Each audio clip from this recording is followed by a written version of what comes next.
Hello बच्चों। तो हम लोग एक नया चैप्टर शुरू किए थे, फोटोसिंथेसिस इन हायर प्लांट्स वाला, मतलब उच्च पौधों में प्रकाश संश्लेषण वाला चैप्टर। इसमें हम लोग जो बेसिक था, जो मतलब रिसर्च वगैरह थे, एक्सपेरिमेंट थे, उसके बारे में हम लोग पहले क्लास में देखे थे। सेकेंड क्लास में हम लोग चक्री एवं नौ है ना अचक्री वाला जो फोटोफॉस्फोरिलेशन होता है, या जेड स्कीम बोला जाए, वो वाला हम लोग देखे थे। ठीक है, आज की क्लास में हम लोग देखने जा रहे हैं उसी से जुड़ा हुआ एक नया टॉपिक है ना, जिसका नाम है क्या, कीमो ऑस्मोटिक परिकल्पना या हाइपोथेसिस बोलते हैं इसको, मतलब रसोपरासरणी परिकल्पना होती है। ठीक है, इसको हिंदी में बात करेंगे तो क्या बोलते हैं इसको, रसोपरासरणी परिकल्पना। रसोपरासरणी परिकल्पना बोलते हैं। ठीक है, हाइपोथेसिस है ये, परिकल्पना। देखो एक्चुअल में ऐसा होता हुआ दिखाई नहीं देता, लेकिन इसको हम लोग परिकल्पना करके, हाइपोथेसिस करके साइंटिस्टों के द्वारा ऐसा बनाया गया है कि ऐसा चीज होता होगा। ठीक है, तो पहले आउटलाइन हम लोग पहले थ्योरी पढ़ते हैं, उसके बाद हम लोग जानेंगे कि क्या इसमें होती है। ठीक है, उसको हम लोग बना के भी देखेंगे कि क्या क्या चीजें इसमें होती है। तो देखिए इसमें क्या होती है, यह क्लोरोप्लास्ट में एटीपी संश्लेषण के तंत्र की व्याख्या करता है। सीधी सी बात है, हम दो जगह जानते हैं, एक जगह माइटोकॉन्ड्रिया जहां पर एटीपी बनती है, और दूसरा है क्लोरोप्लास्ट। ये दोनों जगह में क्या बनती है, एटीपी बनती है, और वो कैसे बनती है उसी की व्याख्या करने के लिए इसका हम लोग पढ़ते हैं। ठीक है, कीमोऑस्मोटिक प्रोसेस के बारे में। ठीक है, इसमें होती क्या है, देखो कीमोऑस्मोसिस के लिए है ना क्या चाहिए, एक अर्ध पारगम्य झिल्ली में आयनों की आवाजाही। आयनों की आवाजाही मतलब जैसे मान लो अर्ध पारगम्य झिल्ली, इसमें आयंस जो है ना, अंदर से बाहर या बाहर से अंदर आते जाते रहते हैं, तो उसी को हम लोग बोलते हैं कीमोऑस्मोसिस। और हम जानते भी हैं ऑस्मोसिस का मीनिंग हम पहले से जानते हैं। कीमो का मतलब यहाँ पर केमिकल जो रहेंगे, या बोल सकते कोई आयंस जो रहेगा वो अंदर बाहर करेगा। जबकि ऑस्मोसिस, नॉर्मल ऑस्मोसिस में हम क्या जानते हैं कि वाटर के मॉलिक्यूल्स या जल के मॉलिक्यूल्स ही अंदर बाहर होते हैं, ये जानते हैं। तो देखते हैं इसमें क्या होती है। यह एक अर्ध पारगम्य झिल्ली में आयनों की आवाजाही की वजह से इसको बोलते हैं। यह क्लोरोप्लास्ट और माइटोकॉन्ड्रिया में होती है। कीमोऑस्मोसिस को एक झिल्ली, एक प्रोटॉन पंप, एक प्रोटॉन प्रवर्तक थाइलेकॉइड झिल्ली के पार और एटीपी सिंथेस की आवश्यकता होती है। बहुत इंपॉर्टेंट लाइन है यहाँ पर कि कीमोऑस्मोसिस के लिए किस किस चीज की जरूरत पड़ती है वाले क्वेश्चन पूछते हैं। ठीक है, तो कीमोऑस्मोसिस के लिए किसकी किसकी जरूरत पड़ती है, तो एक पड़ती है एक झिल्ली की। पहले बात तो मेम्ब्रेन होना जरूरी है, एक मेम्ब्रेन। दूसरा, एक प्रोटॉन पंप होना जरूरी है। प्रोटॉन पंप का मतलब जो एक तरफ से दूसरे तरफ प्रोटॉन को क्या कर सके, पंप कर सके। तो एक झिल्ली की जरूरत है, दूसरा किसकी जरूरत है, प्रोटॉन पंप की, और तीसरा है प्रोटॉन प्रवणता। प्रोटॉन प्रवणता का मतलब क्या है, प्रवणता मतलब हम जानते हैं एक तरफ उच्च रहना चाहिए और एक तरफ क्या रहना चाहिए, निम्न रहना चाहिए। तो ये वाली प्रवणता बनाना भी जरूरी है, तभी कीमोऑस्मोसिस प्रोसेस होंगे। उसके अलावा एटीपी सिंथेटेज एंजाइम भी की भी जरूरत पड़ती है। तो ये कौन से नंबर था, तीसरा नंबर। और एक और किसकी जरूरत पड़ती है, एटीपी सिंथेटेज एंजाइम या सिंथेज एंजाइम की भी जरूरत पड़ती है। तो ये चार चीजों की जरूरत पड़ती है बेसिकली। ठीक है, किसके लिए, कीमोऑस्मोसिस प्रोसेस के लिए। ठीक है, कीमोऑस्मोसिस प्रोसेस है क्या, तो कीमोऑस्मोसिस प्रोसेस का मीनिंग ही क्या है, एटीपी संश्लेषण के लिए जिस तंत्र की जरूरत पड़ती है वही है ये कीमोऑस्मोटिक। ठीक है, और भी इसमें आप पढ़ते हैं, जल का विभाजन झिल्ली के अंदरूनी हिस्से पर होता है, तो प्रोटॉन H प्लस थाइलेकॉइड के ल्यूमेन में जमा हो जाते हैं। ठीक है, तो इसको भी हमें जानना है, देखेंगे भी हम लोग कि कैसे होती है, ये सब प्रोसेस जानते हैं। ठीक है, ये ना पूरा डायग्राम बना हुआ है, डायग्राम से ही समझते हैं, एनसीईआरटी का डायग्राम है। इसमें देखिए कि एटीपी सिंथेसिस थ्रू कीमोऑस्मोसिस प्रोसेस से कैसे होती है। ठीक है, हम लोग इसको बना के भी देख सकते हैं, लेकिन इससे हम लोग समझने की कोशिश करते, देखो क्या हो रहा है। ये वाला जो है फोटो सिस्टम सेकेंड है, ये वाला पी एस सेकेंड है ना, दिखाई दे रहा होगा यहाँ पर पी एस सेकेंड। तो पी एस सेकेंड जो है पी 680 नैनोमीटर वेवलेंथ की लाइट पर काम करती है। और ये जो दिखाई दे रहा है ना, ये जो पिंक कलर में, वो क्या है, थाइलेकॉइड की मेम्ब्रेन है। ठीक है, चलो इसको हम लोग बना के समझते हैं, तब ज्यादा समझ आता है। ठीक है, यहाँ पर क्या हुआ वो जानते हैं हम लोग। तो देखें,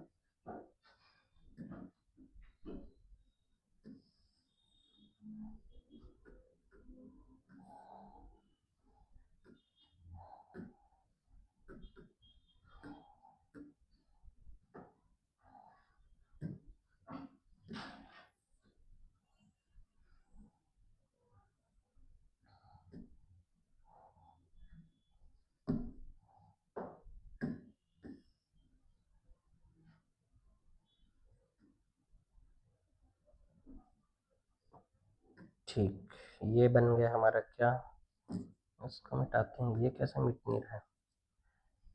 ठीक है, चलो इसका रहने देते हैं, इसमें क्या है, नहीं मिट रहा है तो चलो अब पढ़ते हैं। देखो क्या है, ये हम पढ़ रहे हैं यहाँ पर जो सिक्के के जो हम लोग ढेर पढ़ते थे, है ना, यहाँ पर वही है ये, उसी को हम लोग जूम कर रहे हैं एक को।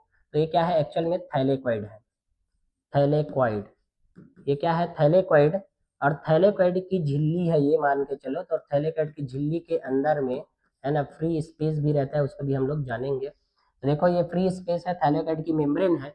इसी मेम्ब्रेन में अलग अलग जगह में अलग अलग चीजें होती है, तो उसको हम लोग जानते हैं। तो यहाँ पर रहती है क्या, फोटो सिस्टम सेकेंड रहते हैं।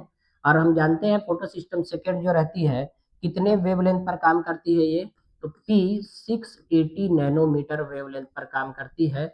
मतलब बोला जाए कि यहाँ से जब लाइट आएगी, तो लाइट जब आती है तो फोटो सिस्टम सेकेंड के LHC लाइट हार्वेस्टिंग कॉम्प्लेक्स में यहाँ पर आएगी, इम्बेडेड होगी, मतलब सीधा आएगी, यहाँ से आएगी। और क्या होगा, LHC के पास में लाइट आती है, और LHC से किसको स्टिमुलेट करती है, इलेक्ट्रॉन को निकलने के। तो यहाँ से इलेक्ट्रॉन निकलते हैं, ठीक है, इलेक्ट्रॉन निकल रहे हैं यहाँ से। LHC मतलब लाइट हार्वेस्टिंग कॉम्प्लेक्स से वो क्लोरोफिल ए में जाते हैं। क्लोरोफिल ए क्या किसको निकालता है, इलेक्ट्रॉन को।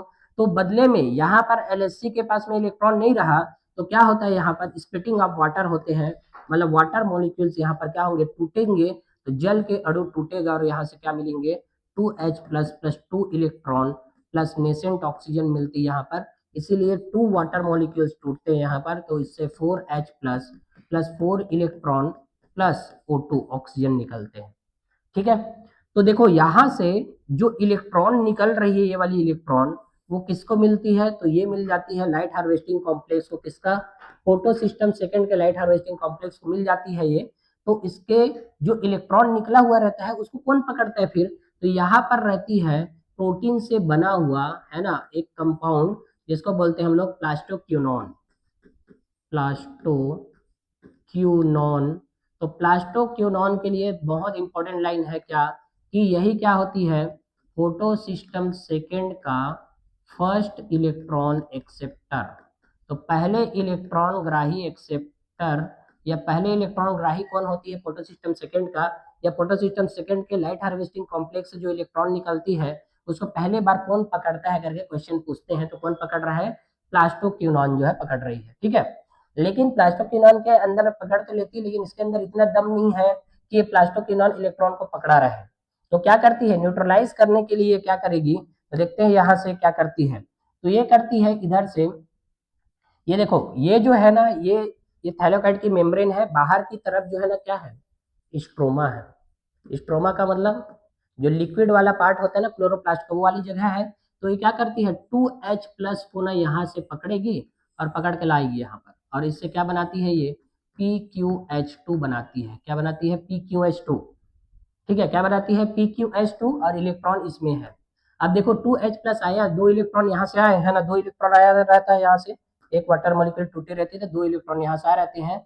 यदि 2 इलेक्ट्रॉन नहीं आ रहा है, 4 इलेक्ट्रॉन आ रहे थे, यहाँ से 4H प्लस आएंगे, सीधी सी बात है। 2 इलेक्ट्रॉन को अभी ले रहे हैं हम लोग, तो 2H प्लस आएगी, 2H प्लस को पकड़ लिया इसने, और अपने आप को क्या कर दिया, न्यूट्रलाइज कर दिया।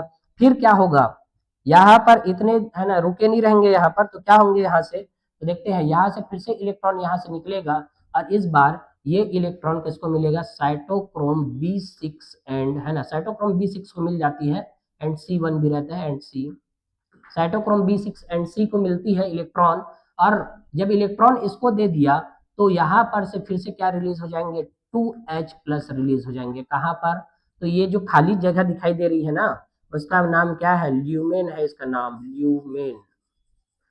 ल्यूमेन का मतलब खाली जगह। थैलेकॉइड की मेम्ब्रेन के अंदर ल्यूमेन एक खाली जगह होती है, और इसी के अंदर में ये 2H प्लस आ गई, यहाँ पर 2H प्लस आ गई। इसका 2H प्लस तो पहले से ल्यूमेन में है, ये भी 2H प्लस ला दिया। कहाँ से लाया, स्ट्रोमा की तरफ से पकड़ के लेके आ गए, है ना। उसके बाद में यहाँ से अब इलेक्ट्रॉन निकलेगा। अब निकलेगा यहाँ से इलेक्ट्रॉन फिर से किसको पास में, तो 2 इलेक्ट्रॉन फिर से निकल रहे हैं। तो इस बार किसको मिलेगा, प्लास्टोसाइनिन को मिलती है। और ये सब भी क्या होते हैं, मीडिएटर प्रोटीन्स होते हैं। तो यहाँ पर लिखेंगे प्लास्टोसाइनिन। तो प्लास्टोसाइनिन को मिल गया। उसके बाद में ये इलेक्ट्रॉन फिर से आगे बढ़ेंगे, तो इस बार फिर से क्या है ना, यहाँ पर रहेगा, तो फिर से LHC रहेगी। लेकिन इस बार LHC किसकी वाली रहेगी, फोटो सिस्टम फर्स्ट की रहेगी LHC। और हम जानते हैं कि फोटो सिस्टम फर्स्ट जो रहती है, कितने वेवलेंथ पर काम करती है, P700 नैनोमीटर वेवलेंथ पर काम करती है। मतलब यहाँ पर भी क्या आ रहा है, लाइट आ रहा है, यहाँ से भी क्या आ रहा है, लाइट, लेकिन इस बार की जो लाइट का वेवलेंथ है वो अलग है, P700 वाली है, जबकि ये वाली कैसी थी, P680 नैनोमीटर वेवलेंथ वाली थी। ठीक है, तो जहां से देखो, अब यहाँ से LHC निकल, LHC के पास में आ गया क्या, इलेक्ट्रॉन आ गए यहाँ से। अब इलेक्ट्रॉन जब यहाँ इसके पास में आती है, ये खुद भी थोड़ी न रखा रहेगा, ये फिर से आगे बढ़ाती है, तो आगे बढ़ाएगी तो इलेक्ट्रॉन को देती है किसको, तो देखती है ये फेरोडॉक्सिन को देती है, ये फेरोडॉक्सिन है ना, फेरोडॉक्सिन। देखो इधर से जो इलेक्ट्रॉन आए वो तो इसको मिल गया, लेकिन इसकी वजह से जो इलेक्ट्रॉन आते हैं ना, मतलब इसकी वजह से जो इलेक्ट्रॉन स्टिमुलेट होते हैं LHC से, वो इसको मिल जाती है। मतलब इसमें से निकलने वाले इलेक्ट्रॉन की आपूर्ति इधर से हो रही है, जबकि ये वाला जो लाइट आता है वो यहाँ से इलेक्ट्रॉन को स्टिमुलेट करता है, मतलब निकालता है, तो इसमें मिलती किसको है, तो फेरोडॉक्सिन को मिलती है। फेरोडॉक्सिन क्या होती है, तो आयरन सल्फर प्रोटीन होते हैं फेरोडॉक्सिन। ये क्या होते हैं, आयरन सल्फर प्रोटीन। और यही जो रहती है ना, बहुत इंपॉर्टेंट लाइन है ये भी, तो ये इसका फर्स्ट इलेक्ट्रॉन एक्सेप्टर होती है, ये acceptor of photo system first. तो याद रखेंगे, फर्स्ट इलेक्ट्रॉन एक्सेप्टर से क्वेश्चन पूछता है, प्रथम इलेक्ट्रॉन ग्राही फोटो सिस्टम सेकंड का कौन होती है और फर्स्ट का कौन होती है, पूछते हैं, दोनों को पूछेंगे। तो यहाँ पर प्लास्टोक्यूरॉन किसका है, फर्स्ट है कि सेकंड का, तो सेकंड का है, जबकि फर्स्ट का कौन होती है, फेरोडॉक्सिन या आयरन सल्फर प्रोटीन होते हैं। ठीक है, तो फर्स्ट इलेक्ट्रॉन एक्सेप्टर है किसका, फोटो सिस्टम फर्स्ट का। और इसका वेवलेंथ वाली लाइट को हम लोग देख ही चुके, कितना रहता है, P700 नैनोमीटर। उसके बाद में देखिए यहाँ से फिर ये है ना किस में जाएगी, FMN में जाएगी। यहाँ से किस में जाती है, ये इलेक्ट्रॉन जो है FMN में, और FMN से होता हुआ ये किस में चली जाती है, NAD+ को है ना किससे, रिडक्टेज एंजाइम के प्रेजेंस में है ना क्या हो जाती है, NADP रिडक्टेज एंजाइम के प्रेजेंस में NAD+ को NADPH2 में बदल देती है, और इसके लिए NADP रिडक्टेज एंजाइम की जरूरत पड़ती है, रिडक्टेज। तो कुल मिलाकर जो इलेक्ट्रॉन थे यहाँ पर आके शांत हो गए, है ना, मतलब इलेक्ट्रॉन क्या हो गए, यहाँ पर आके रुक गया। अब इलेक्ट्रॉन इसके रूप में इकट्ठा हो गए, किसके रूप में, NADPH के रूप में। और कहाँ से इकट्ठा होके, मतलब कहाँ से बना ये सब चीजें, तो फोटो सिस्टम फर्स्ट से बना है ये सब चीजें। ठीक है, अब देखते हैं ये, और देखो NADP+, NAD यहाँ पर P+ लिखेंगे, NADP+, ये है, हाइड्रोजन एड होते ही क्या बनाता है, ये NADPH बनाता है। हाइड्रोजन एड हो रहा है यहाँ पर, तो हाइड्रोजन एड कहाँ से हो रहा है, तो हाइड्रोजन एड होती है, हाइड्रोजन इसको मिलता है और इसको ऐसे रिडक्शन करके ये बना देती है। तो ये कहाँ से मिल रहा है इसको, तो स्ट्रोमा से मिल रहे हैं, स्ट्रोमा से मिल रहे, और स्ट्रोमा से मिल रहे। ठीक है, इसीलिए क्या हो गया, H+ जो है इसको मिल गया, और स्ट्रोमा में फिर से क्या हो गया, H+ कम हो गए। तो कुल मिलाकर हम क्या कर रहे हैं यहाँ पर, H+ का जो कॉन्सेंट्रेशन है ना, H+ की मात्रा या H+ की सांद्रता जो है, उसको हम लोग किस में ज्यादा कर रहे हैं, ल्यूमेन में ज्यादा कर रहे हैं, ल्यूमेन में ज्यादा। तो ल्यूमेन के अंदर में ज्यादा कर रहे हैं, कैसे ज्यादा कर रहे हैं, अब देखो हमारे पास में H+ दो जगह में रह सकती है, कैसे, ल्यूमेन के अंदर, स्ट्रोमा में। ठीक है, ल्यूमेन में स्प्लिटिंग ऑफ वाटर करते हैं, तो उसकी वजह से 2H+ तो ऑलरेडी ज्यादा हो ही रहा है। ठीक है, यहाँ से क्या ज्यादा हो रहा है, 2H+ ज्यादा हो रहा है। अब जब ज्यादा होती है तो देखना यहाँ पर से इसकी वजह से, वाटर के स्प्लिटिंग की वजह से H+ ज्यादा हो रहे हैं, एक जगह यहाँ पर हो गया। दूसरा, यहाँ से स्ट्रोमा की तरफ से PQ जो है 2H+ को लेके आ रही है, यहाँ पर से दूसरा नंबर ज्यादा हो गया यहाँ पर। ठीक है, तीसरा नंबर क्या है, इधर का इधर यूज हो रहा है, तो स्ट्रोमा की तरफ फिर से कम हो रहा है। कुल मिलाकर देखा जाए, ल्यूमेन में सांद्रता ज्यादा हो रही है और स्ट्रोमा तरफ क्या होते जा रहे हैं, कम होते जा रहे हैं। तो तीसरा नंबर यहाँ पर है। तो कुल मिलाकर ये है कि देखो, किसी को है ना गरीब करने का कई रीजन है, या तो महंगाई बढ़ा दो उसकी वजह से गरीब हो जाएंगे, सीधी सी बात है, या उसका पैसा छीन लो तो गरीब हो जाएंगे, है ना, या उसके पैसे को कुछ चीज में लगा दो और उसमें डुबा दो उसको, तो भी गरीब होंगे। तो वही बात है, स्ट्रोमा में हम क्या चाहते हैं, H+ की सांद्रता कम हो, इसके लिए तो हम मेहनत कर रहे हैं, एक तरफ उच्च सांद्रता रहे, एक तरफ निम्न सांद्रता रहे। तो स्ट्रोमा की तरफ में निम्न सांद्रता होती जाती है, क्योंकि यहाँ पर जो 2H+ रहते हैं या H+ रहते हैं, वो किसके अंदर आते जाती है, ल्यूमेन के अंदर, और इन लोग उसी का यूटिलाइज करते रहते हैं 2H+ का, इन लोग NADPH बनाने के लिए। जबकि यहाँ पर क्या हुआ, प्लास्टोक्विनोन इसको खींच के ल्यूमेन के अंदर ला रही है और H+ यहाँ से भी बढ़ रहे हैं।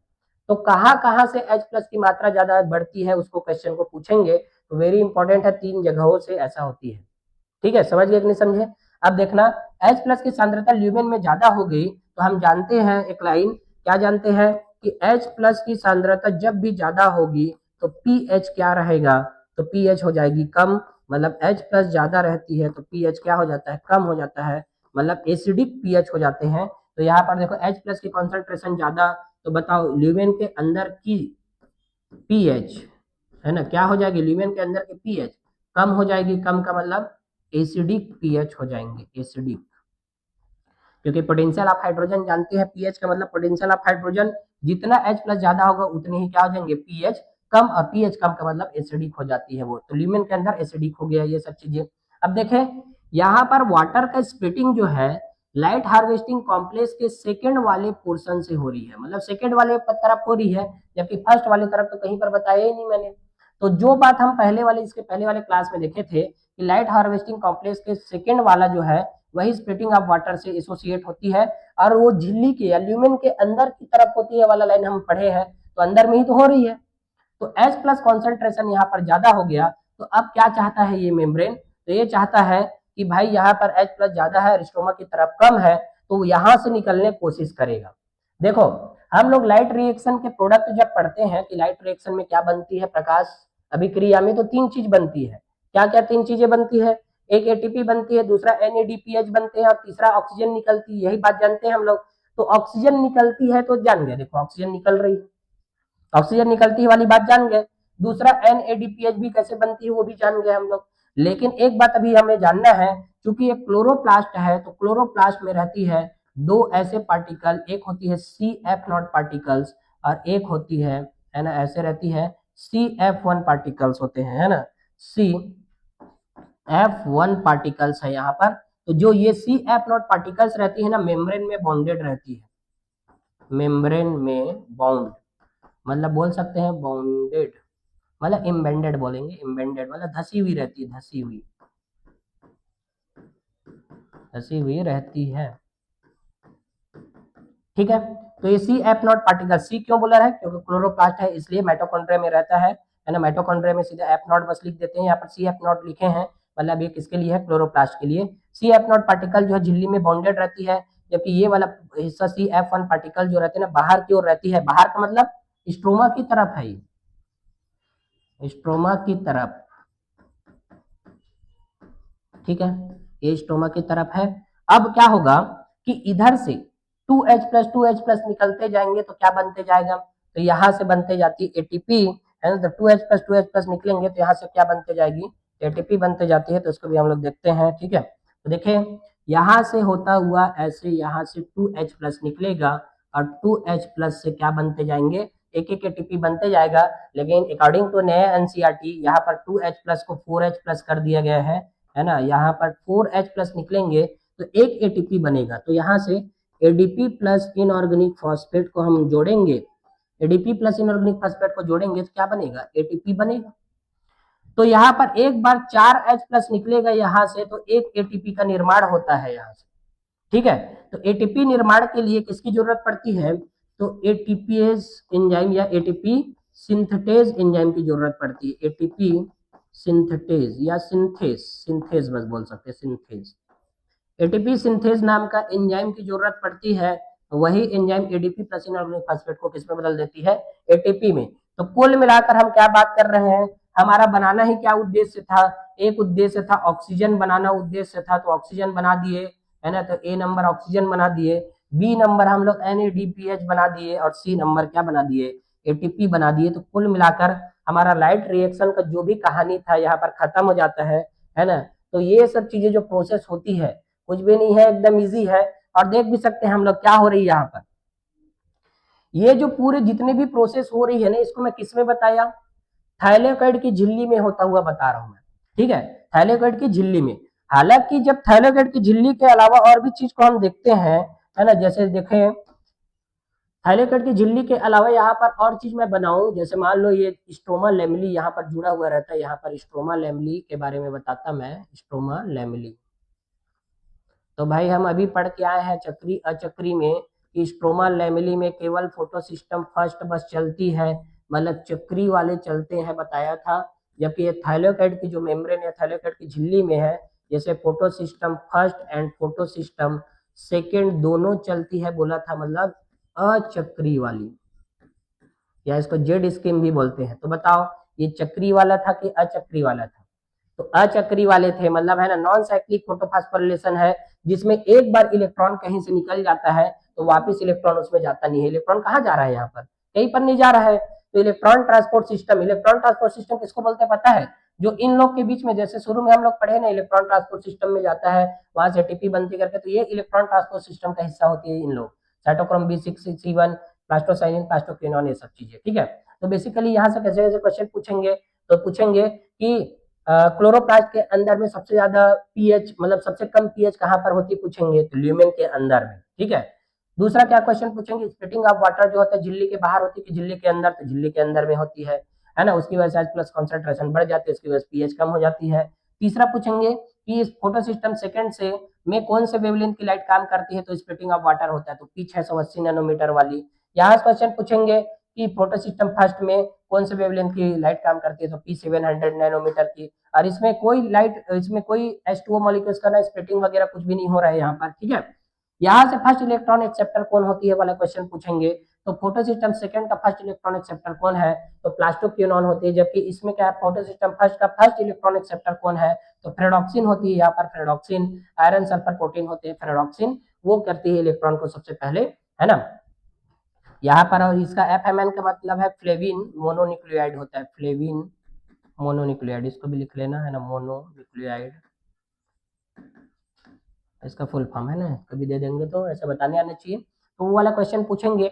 ये सब प्रोसेस होती कहाँ पर है पूछेंगे, तो कहाँ पर होती है, थाइलेकेट की झिल्ली में हो रही है, थाइलेकेट के मेम्ब्रेन में ही तो हो रही है, ये कहीं दूसरी जगह में तो हो नहीं रही। और इसको पूछेंगे कि स्ट्रोमा लेमली में कौन से रिएक्शंस होते हैं, तो है ना इसमें पूछेंगे, तो फोटो सिस्टम फर्स्ट या चक्री होती है, जबकि थाइलेकेट की झिल्ली में दोनों होती है, जिसको हम लोग देख चुके हैं ऑलरेडी, ठीक है। और चूंकि देखना थाइलेकेट की झिल्ली में दोनों हो रही है, तभी तो भाई ये तीन चीज बनती है। जबकि हम अभी इससे पहले वाले क्लास में देखे थे चक्री और नॉन चक्री के बीच में हम लोग जब डिफरेंस किए थे, मतलब साइक्लिक नॉन साइक्लिक के बीच में, तो बताया था मैं कि अचक्री वाले में, मतलब जेड स्कीम वाले में क्या क्या बनती है, ऑक्सीजन निकलती है, एटीपी बनती है और NADPH बनते हैं, ये बताया था। जबकि फोटो सिस्टम फर्स्ट या जो स्टोमा लेमली में चलने वाली अभिक्रियाएं है, उसमें सिर्फ केवल और केवल क्या बनते हैं, एटीपी बस ही बनती है, ये बात बताया, ठीक है। तो ये पूरा बात को हम लोग जान गए। और यही क्या होते हैं, कीमो ऑस्मोटिक है ना प्रोसेस होती है। तो देखना कीमो ऑस्मोटिक प्रोसेस के लिए हमें किस किस चीज की जरूरत पड़ती है बताया था। तो पहले बात तो एक मेम्ब्रेन, एक झिल्ली की जरूरत पड़ती, झिल्ली है कि नहीं है, तो ये झिल्ली बना हुआ दिखाई दे रहा होगा, ये मेम्ब्रेन है, झिल्ली।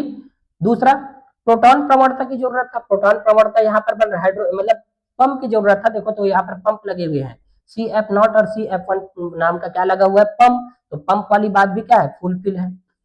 यहाँ पर पंप है, ये क्या है, मेम्ब्रेन है, पंप मेम्ब्रेन। और उसके बाद में तीसरा पढ़े थे हम लोग क्या, कि सांद्रता प्रवणता, तो H प्लस सांद्रता प्रवणता यहाँ पर ज्यादा है और सांद्रता प्रवणता स्टोमा की तरफ में क्या रहती, कम। और उसके बाद में और क्या पढ़े कि एक एटीपी सिंथेज एंजाइम की जरूरत पड़ती है, एटीपी सिंथेज एंजाइम भी है जो एटीपी बनाएगी। कुल मिलाकर कीमोऑस्मोटिक बहुत आसान है ना, इसमें कुछ भी ज्यादा कुछ सोचना नहीं है कि क्या क्या चीजों की जरूरत पड़ती है, वो क्वेश्चन बनाएंगे। और कहाँ से कैसे लाइट जो है काम करते जाती है, इलेक्ट्रॉन कैसे आगे बढ़ती है, उसको हमें जानना है, ठीक है। तो मेरे ख्याल से पूरा बात समझ आया होगा, इसके आगे और देखते हैं हम लोग, ठीक है। जो भी हम लोग पढ़ रहे हैं ना उसी का क्या हो रहा है, यहाँ पर थ्योरी लिखा गया है, इसको हम लोग जो भी बात बताया वही सब बात है यहाँ पर। देखो जैसे फोटो सिस्टम सेकेंड जो है इसमें है ना स्ट्रोमा में लो H प्लस है, तो यहाँ से आया, देखो स्प्लिटिंग ऑफ वाटर हो रही है, वाटर टूट रहे हैं, प्लास्टोक्विनोन PQ इसको मिल रही है इलेक्ट्रॉन, फिर साइटोक्रोम B6 में चली जाती है, H प्लस इधर चला जाता है, फिर इलेक्ट्रॉन आगे बढ़ रही प्लास्टोसाइनिन से होता हुआ प्लास्टोक्विनोन में जाकर आयरन सल्फर प्रोटीन फेरेडॉक्सिन को मिलती है, फिर उसके बाद फ्लेविन न्यूक्लियोटाइड को मिल जाती है, FNR या FNM को मिल जाती है, फिर उसके बाद NADP प्लस से NADPH बन जाती है, रिडक्शन हो गया यहाँ पर, H प्लस कॉन्सेंट्रेशन यहाँ पर बढ़ा, ल्यूमेन के अंदर में H प्लस के कॉन्सेंट्रेशन हाई हो गए, जिसकी वजह CF0 CF1 पार्टिकल से क्या हो गया बाहर, तो यहाँ पर 4H+ एक बार में जब बाहर होती है तो एक एटीपी बनती है, मतलब इधर हाई लेवल ऑफ इलेक्ट्रॉन मतलब प्रोटॉन ग्रेडियंट है, और इधर कम है तो ज्यादा से कम की ओर आती है। ये सब होती कहाँ पर है, थाइलेकेट के मेम्ब्रेन में होने वाली प्रोसेस है। ठीक है, वही बात को पूरा बता दिया।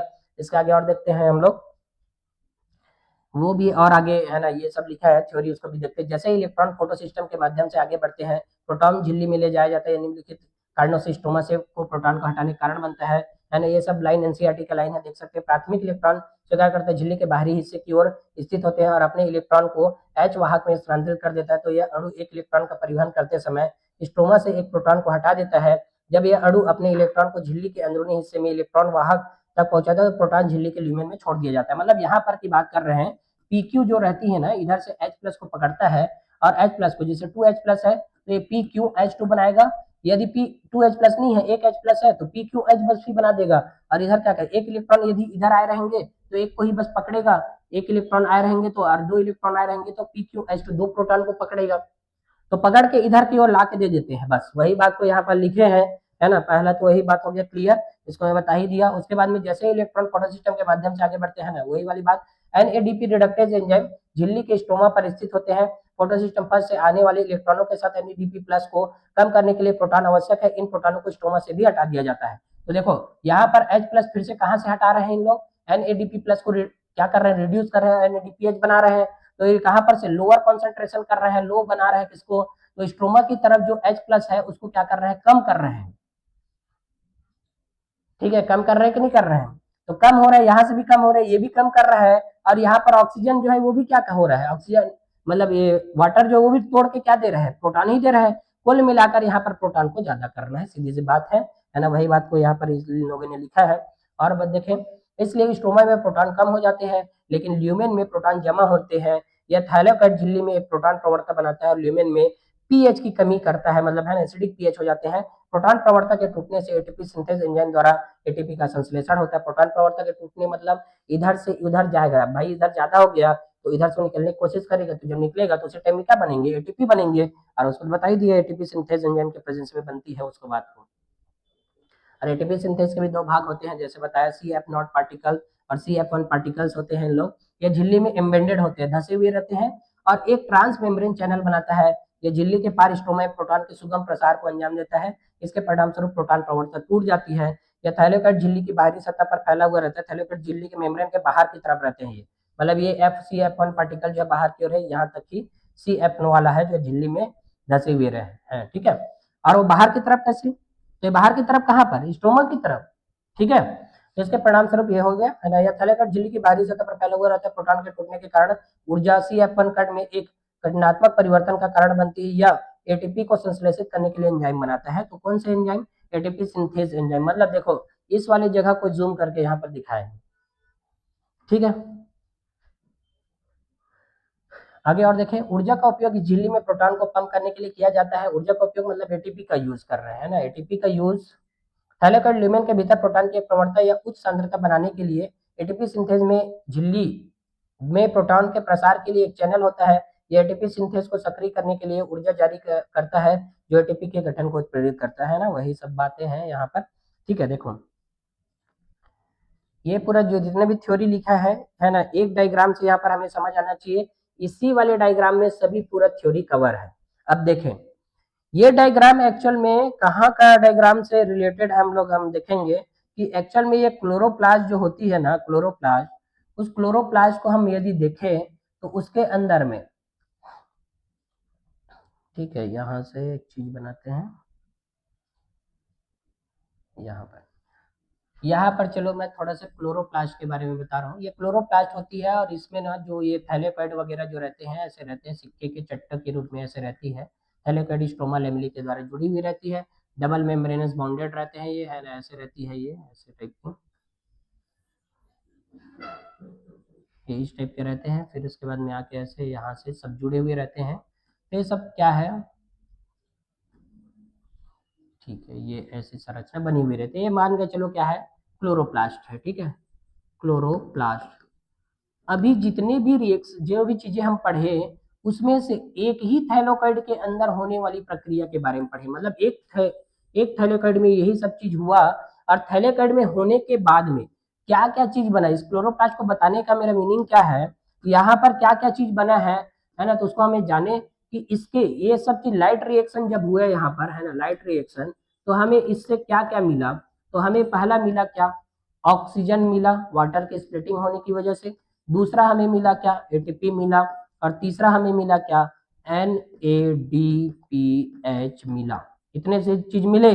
अब चूंकि ऑक्सीजन जो है ये स्टोमेटा के द्वारा क्या हो जाएंगे, स्टोमेटा द्वारा बाहर, स्टोमेटा द्वारा क्या हो जाएगा बाहर, क्यों, क्योंकि ऑक्सीजन क्या है, गैस। ठीक है, गैस है ना, ऐसे निकल जाएगा, पता ही नहीं चलेगा। तो ये क्या है, ऑक्सीजन जो है गैस है, इसके रूप में निकल गया। अब ये दोनों, अब गौर करना कि ल्यूमेन के अंदर से निकलकर एटीपी बना रही थी यहाँ पर, और ये भी ल्यूमेन के बाहर ही NADP प्लस जो है रिड्यूस होकर NADPH बना रहा था। ठीक है, तो बताओ ये दोनों एटीपी और NADPH अभी फिलहाल है कहां पर, तो इन लोग हैं स्ट्रोमा में है, मतलब स्ट्रोमा में आ गए हैं। कैसे देख भी सकते हैं यहाँ से, ये देखो ये झिल्ली के बाहर की तरफ बना हुआ दिख रहा है NADPH, और यहाँ पर भी एटीपी जो है ना, एटीपी कहाँ पर बना हुआ दिखाई दे रहा है, ये एटीपी स्ट्रोमा की तरफ ही बना हुआ दिखाई दे रहा है। किसकी तरफ, स्ट्रोमा की तरफ। तो स्ट्रोमा में है क्या क्या, तो यहाँ इसके पास में NADPH है और एटीपी है, और ये जो ऑक्सीजन है यहाँ से होता हुआ बाहर निकल जाएगा स्टोमेटा के थ्रू। तो कुल मिलाकर मैं ये बता रहा हूँ यहाँ पर कि जो चीजें बनी है लाइट रिएक्शन में वो चीजें का अब यूज करना है। ठीक है, जो चीजें है ना बनी है किसमें, लाइट रिएक्शन के द्वारा, उन चीजों का भी यूज करना है। तो देखो यहाँ से हमारा टॉपिक, नया टॉपिक क्या है कि डार्क रिएक्शन पढ़ना शुरू करते हैं हम लोग। मतलब हम उस टाइम में पढ़े भी थे कि डार्क रिएक्शन या बायोसिंथेटिक जो चरण होती है, मतलब ग्लूकोज निर्माण की जो प्रक्रिया है वो डार्क रिएक्शन द्वारा ही होती है, और उसमें एटीपी और NADPH का ही उपयोग होता है, ये पढ़े थे। ठीक है, इसको हम लोग पढ़ लिया। अब एटीपी NADPH कहाँ पर बना है, तो ये है कहाँ पर, स्ट्रोमा वाली जगह में, और इन्हीं का यूज करना है। तो इसीलिए तो हम लोग पढ़े थे क्या कि देखो डार्क रिएक्शन या बायोसिंथेटिक चरण में एटीपी और NADPH का उपयोग है, ये हम देख रहे हैं। तो हम लोग उस लाइन को पढ़े भी तो थे क्या कि डार्क रिएक्शन लाइट रिएक्शन के प्रोडक्ट पर निर्भर करती है, लाइट रिएक्शन के प्रोडक्ट पर निर्भर करती है ना, यहाँ से नहीं दिख रहा क्या, से लिखेंगे डार्क रिएक्शन लाइट रिएक्शन के प्रोडक्ट पर निर्भर है, प्रोडक्ट पर निर्भर है। मतलब मैं बोलूं तो किस पर निर्भर है ये, तो लाइट रिएक्शन के प्रोडक्ट है क्या भाई, एटीपी है, और दूसरा क्या है NADPH है। इन दोनों के ऊपर ही निर्भर है, क्यों, क्योंकि ऑक्सीजन तो निकल जाता है, सीधी सी बात है। तो लाइट रिएक्शन के वैसे भी प्रोडक्ट क्या है, 3 ही लोग हैं, उसमें से 2 लोग का यूज होने वाला है किसमें, डार्क रिएक्शन में, और इसी के द्वारा क्या बनने वाली है, ग्लूकोज, इसीलिए इसको बायोसिंथेटिक फेज भी बोलते हैं। तो इसको देखते हैं हम लोग क्या होती है इसमें। ठीक है, तो देखिए डार्क रिएक्शन प्रकाश प्रतिक्रिया या अभिक्रिया के उत्पाद एटीपी NADPH और O2 होती है ना, सीधी सी बात है। इसी लाइन से क्वेश्चन पूछा गया है नीट में कि लाइट रिएक्शन के प्रोडक्ट कौन कौन होते पूछा था। ठीक है, उसके अलावा देखें डार्क रिएक्शन भोज्य शर्करा के संश्लेषण के लिए प्रक्रियाओं को चलाने के लिए एटीपी और NADPH का उपयोग होता है। तो इन दोनों का उपयोग होने वाले हैं, क्योंकि ऑक्सीजन तो निकल जाता है, सीधी सी बात है। यह चरण सीधे प्रकाश पर निर्भर नहीं करता, बहुत इंपॉर्टेंट लाइन है ये, सीधा सीधा किस पर डिपेंड नहीं कर रहा है, लाइट पर डिपेंड नहीं करता, बल्कि प्रकाश प्रतिक्रिया के उत्पादों पर निर्भर करता है। इस लाइन से ना देखना घुमा घुमा के क्वेश्चन पूछने के चांस रहते हैं यहाँ पर। ठीक है, इसीलिए याद रखना कि लाइट रिएक्शन के प्रोडक्ट के ऊपर भी निर्भर करती है, ना कि लाइट रिएक्शन के ऊपर। तो एक लाइन हम याद कर सकते हैं क्या, dark reaction is depend on light reaction product, न कि लाइट रिएक्शन। ठीक है, तो बात हमें याद रखना है।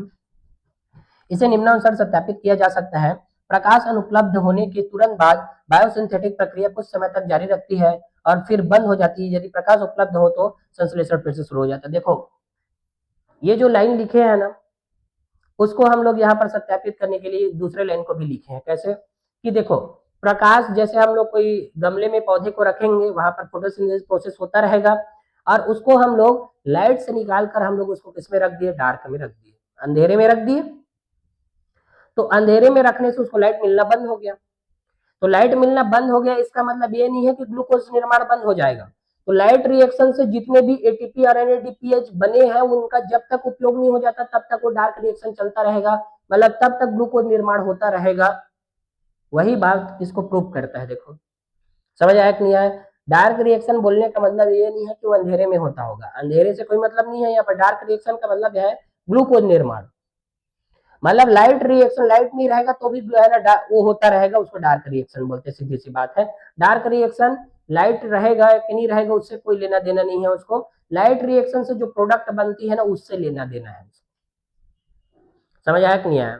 जैसे खाना बनाने के लिए घर में चावल दाल सब्जी का होना जरूरी है, अरे जरूरी है कि नहीं है? अब वो कहाँ से आया कैसे आया उसको क्या लेना देना घर में बनाने वाले को, है ना? जो घर में खाना बनाते हैं उसको क्या लेना देना इन सब चीजों से?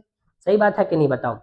तो यही है सेम चीजें, ठीक है। तो लाइट रिएक्शन से जो भी चीज हमें मिला वो डार्क रिएक्शन में जाएगी और ऑर्गेनिक मॉलिक्यूल्स बनाएगी, है ना? तो इसको हमें जानना है, तो देखते हैं इससे क्या क्या चीजें होती है। तो है ना, एक महान साइंटिस्ट का नाम याद रखते हैं यहाँ पर, है ना, केल्विन, मेल्विन केल्विन नाम के साइंटिस्ट।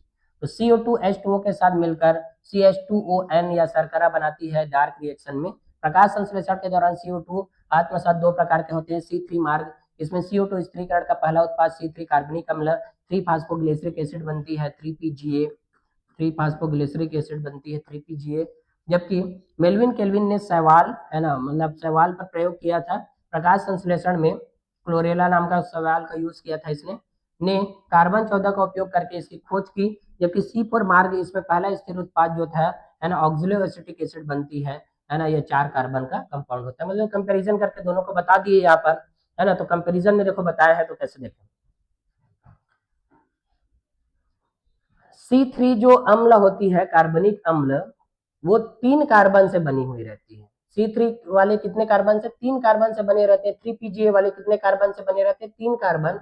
जबकि यहाँ का ऑक्सिलो एसिटिक एसिड जो रहता है C4 में, वो 4 कार्बन के बने हुए रहते हैं। मतलब बोला जाएगा कि पहला स्थिर उत्पाद क्या होती है करके पूछेंगे, तो पहला स्थिर उत्पाद तो यही है 3PGA। स्थिर उत्पाद का मतलब प्रोडक्ट जो बनती है वही, है ना। और इसमें क्या बनते हैं? C4 प्लांट्स में या C4 मार्ग में ऑक्सिलो एसिटिक एसिड बनती है, ये बात भी हमें जानना है, ठीक है। तो देखना ये कैसे होती है, और इसकी कहानी भी है मेल्विन केल्विन की, कि जब सेकेंड वर्ल्ड वार वगैरह हुआ था, सेकेंड वर्ल्ड वार, तो सेकेंड वर्ल्ड वार में हिरोशिमा नागासाकी में परमाणु बम गिराया गया था अमेरिका द्वारा, ठीक है। जापान के शहर है हिरोशिमा नागासाकी, उसमें क्या गिराया गया था? परमाणु बम। तो परमाणु बम में रेडियो एक्टिव तत्व थे, तो रेडियो एक्टिव तत्व की खोज हुआ, उसको रेडियो एक्टिव तत्व को, है ना, तत्वों को रिसर्च के लिए यूज किया गया। किसके द्वारा? तत्वों को यूज किया गया, किसके द्वारा किया गया? मेल्विन केल्विन नाम के साइंटिस्ट के द्वारा यूज किया गया, ठीक है। तो इसने क्या किया, कार्बन के, वैसे भी हम जानते हैं कार्बन के जब हम लोग आइसोटोप लेते हैं तो कार्बन, है ना, 14 वाला लेते हैं।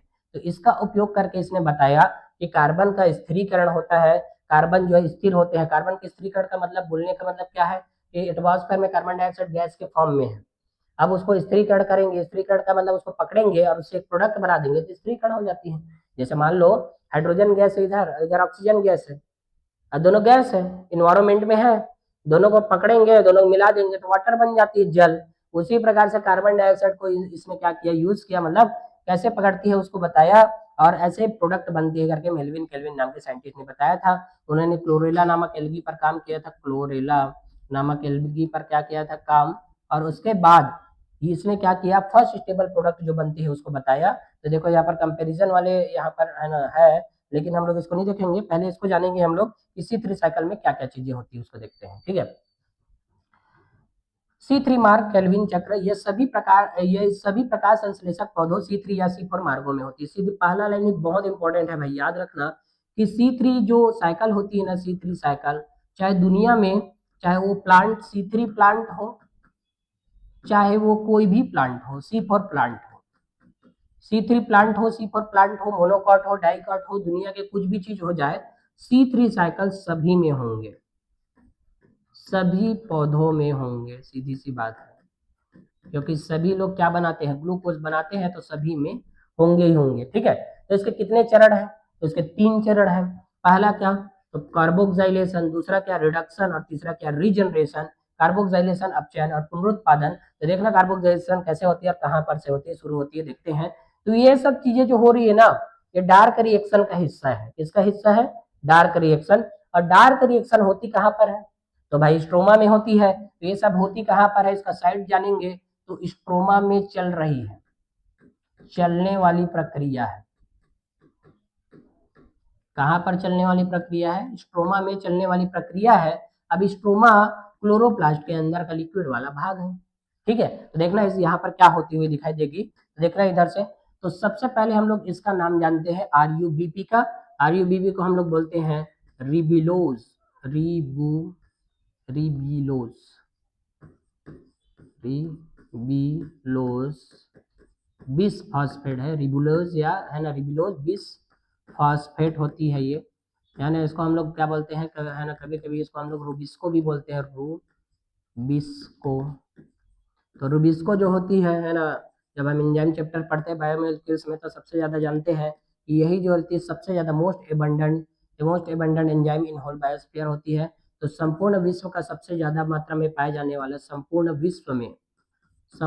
विश्व में सबसे ज्यादा मात्रा में पाए जाने वाला प्रोटीन है या एंजाइम बोल सकते हैं। सबसे ज्यादा मात्रा में पाए जाने वाले क्या है, ये प्रोटीन या पाए जाने वाले एंजाइम है। रूबिस्को क्या है? Ribulose 1,5 bisphosphate. तो पूरी दुनिया में अभी अभी आया था नीट में क्वेश्चन ये।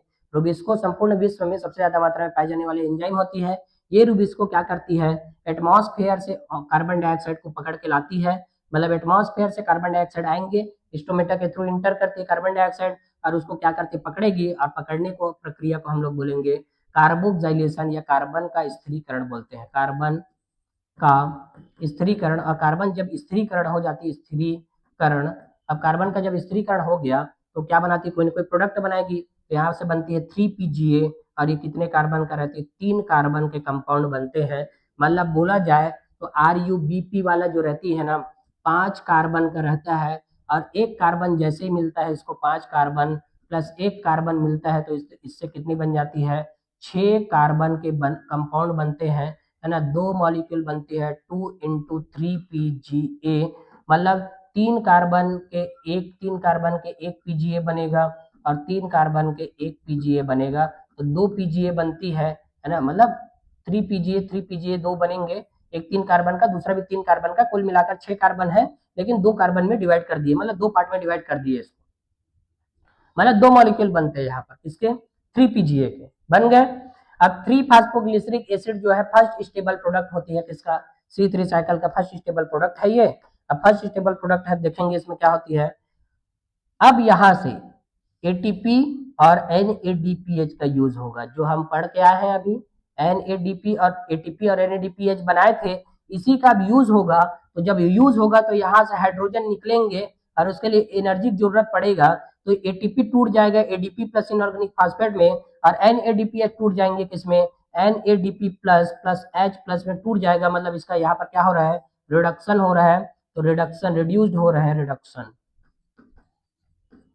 अपचयन हो रहा है इसका। ठीक है, अपचयन होती है तो यहाँ से क्या बनती है? ट्राईफॉस्फेट बनती है। ट्राईफॉस्फेट के बाद में सुक्रोज, और या तो फिर स्टार्च के रूप में। शुरू में क्या बनती है? ये ग्लूकोज बनती है, और ग्लूकोज बन के वो क्या बनाती है? सुक्रोज। सुक्रोज क्या है? सुक्रोज अनअपचायक शर्करा है, नॉन रिड्यूसिंग शुगर होती है। सुक्रोज क्या होती है? नॉन रिड्यूसिंग शुगर, और स्टार्च के रूप में भोजन संचित होते हैं, है ना। तो बहुत सारे लोगों को दिक्कत रहता है यहाँ पर।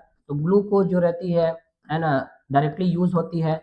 सुक्रोज जो रहती है इस फॉर्म में ट्रेवल करती है। ये ट्रेवल मतलब एक स्थान से लेकर दूसरे स्थान तक जाती है सुक्रोज के रूप में। और जब स्टोरेज होना रहेगा तो स्टार्च के रूप में संचित होती है। ये बात भी जानना है, रूप में संचित होती है।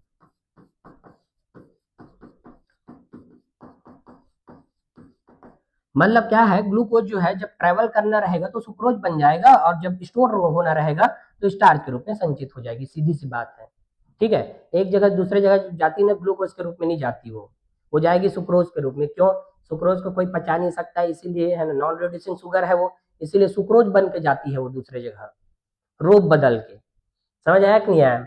और किसके रूप में संचित हो जाती है, स्टार्च के रूप में। तो ट्रायोस फास्फेट बनते हैं यहाँ पर और उससे क्या बन जाती है, सुक्रोज या तो फिर स्टार्च। फिर बाद में फिर से एक एटीपी का यूज होगा यहाँ पर और इससे क्या बन जाएंगे, एडीपी बन जाएंगे। तो इस स्टेप को, तीसरे स्टेप को हम लोग रीजनरेशन बोलती है, दूसरे स्टेप को हम लोग रिडक्शन, पहले स्टेप को carboxylation, reduction and regeneration. 3 step होते हैं किसमें, केल्विन साइकिल में। तो यहाँ से देखें हम लोग, तो एक में तो देखो यहाँ से हम एक चक्र और 2 चक्र की बात करेंगे, तो एक चक्र में क्या हो रहा है और 2 चक्र में क्या होती है वो बात जानते हैं। ठीक है, जब एक बार केल्विन साइकिल चलेगा तो ये देखो ग्लूकोज वगैरह जो बनेगी कितने बार चलने से बनती है, तो 6 बार चलने से बनती है, तो उसको जानेंगे। तो एक चक्र में क्या क्या हुआ वो जानते हैं हम।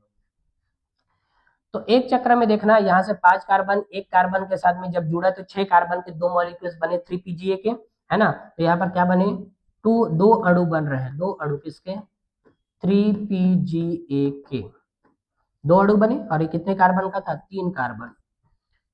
ठीक है, अब यहां से एक एटीपी का यूज हो रहा है, यहाँ पर एक एटीपी का यूज हो रहा है। यूज कितने एटीपी का हो रहा है, 2 एटीपी। चूंकि यहाँ पर 2 मॉलिक्यूल्स है इसलिए कितने एटीपी का यूज हो रहा है, यहाँ पर 3 एटीपी का यूज। कितने एटीपी का यूज हो रहा है, 3। क्यों, क्योंकि यहाँ पर 2 मॉलिक्यूल्स है 3pGa का, एक का हो रहा है तो एक एटीपी की जरूरत पड़ता है, 2 का होगा तो 2 एटीपी की जरूरत पड़ेगा। लेकिन यहाँ से एक ही एटीपी का यूज होगा, क्यों, क्योंकि एक अणु ट्रायोस फास्फेट बना देता है ये, है ना। यहाँ से फिर कार्बन जो है, यहाँ से मतलब जो 6 कार्बन रहते हैं वापिस से फिर से मिल जाते हैं, तभी तो ग्लूकोज 6 कार्बन का बनता है, C6H12O6 का बनेंगे, 3 कार्बन का तो बनता नहीं है।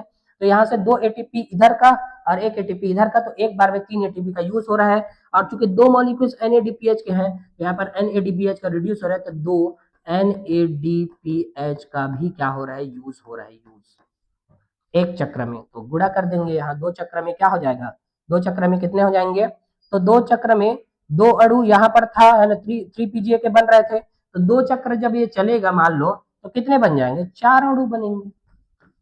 4 अणु किसके, 3pGa के। और ये कितने कार्बन के रहते हैं, 3 कार्बन। तो 2 चक्र जब चलेगा तो यहाँ से इसका जस्ट डबल हो जाएगा, 6 एटीपी यूज होंगे और यहाँ से क्या बन जाएंगे, 2 में 4 NADPH का यूज होगा। तो बताओ, ऐसे ऐसे 6 बार चलेंगे केल्विन साइकिल, 6 बार चक्र चलेंगे, है ना। इसमें और भी एक लाइन लिखते हैं, जब एक चक्र चलता है कितने CO2 का एडिक्शन होता है, 1 CO2 का जुड़ाव होता है ना, ये बात भी जानना है। एक कार्बन डाइऑक्साइड तो जुड़ रही है एटमॉस्फेयर से, एक कार्बन डाइऑक्साइड का जुड़ा हो रहा है। 6 बार जब चलेगा तो बताओ, एक बार में 3 एटीपी चल होती है, तो 3 एटीपी,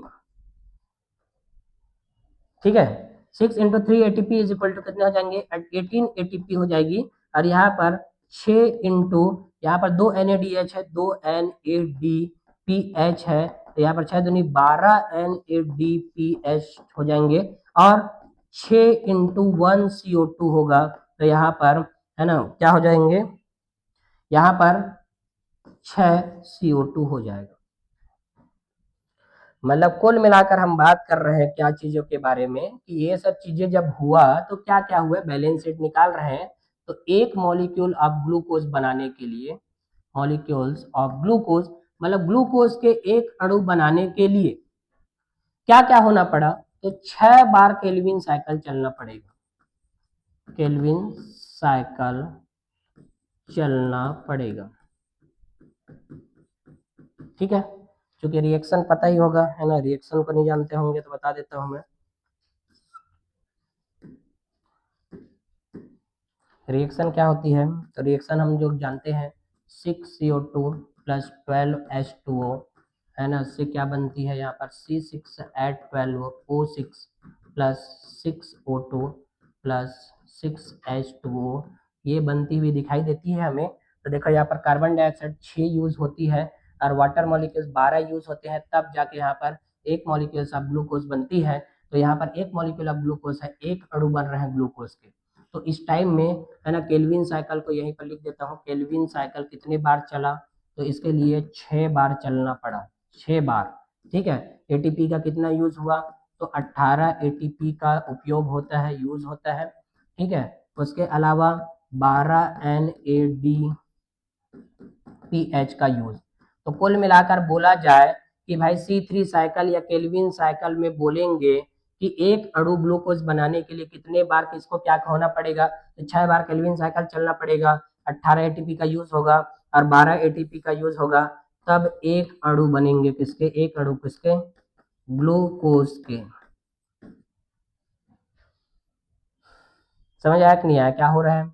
तो एक अणु ग्लूकोज बनाने के लिए ये सब काम हम करना पड़ता है, तब जाके ग्लूकोज बनती है, ऐसे नहीं बन जाती। और हमें लगता है कि हम लोग खाना को छोड़ देते हैं ऐसे ही, है ना, ऐसी बनती होगी। इतना तामझाम कर रहे हैं कौन, पेड़ पौधे, और ऊपर से जो इसको उगाते हैं उन लोग भी बहुत ज्यादा अपना मेहनत कर रहे हैं, और हम लोग क्या करते हैं, पेट भरते ही छोड़ देते हैं, है ना, फेंक देंगे, जो भी होगा कुछ भी देखा जाएगा, है ना, हमारे पास बहुत सारा है, ऐसा सोच के। ठीक है, तो ये सब गलत बात है, तो ऐसा नहीं करना चाहिए।